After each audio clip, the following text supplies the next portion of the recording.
13 जुलाई 1931 को एक वाकया पेश आया।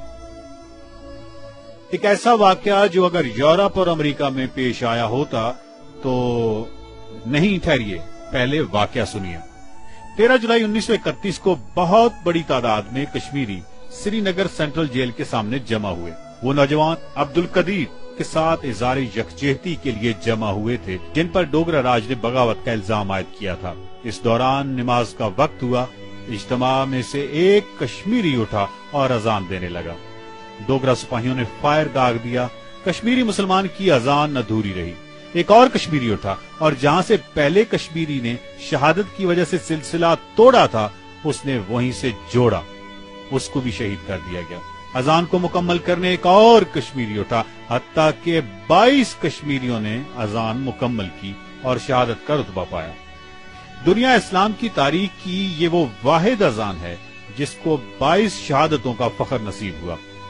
22 शहीदों का खून बहा और अजान मुकम्मल हुई। तसव्वुर कीजिए, अजान जारी है और 22 अफराद पै दर पै शहीद हो रहे हैं अजान की खातिर, हक की खातिर, हक के खुद इरादियत की खातिर। अगर कश्मीर किसी तरक्की याफ्ता बरे आजम में होता तो यकीनन हक के खुद इरादियत तो हासिल कर चुका होता, लेकिन इसके साथ इन 22 शहीदों पर सैकड़ों किताबें और कम अज कम 20 फिल्में जरूर बन चुकी होती कि ब्रेव हार्ट के मौजू से कहीं बड़ा मौजू था। इतना ब्रेव हार्ट कोई कश्मीरी मुसलमान ही रख सकता है। दुनिया में जबर और मज़ाहमत के खूरेज वाकयात में ये 22 शहीद और एक अजान सरे फहरिस्त रहेंगे।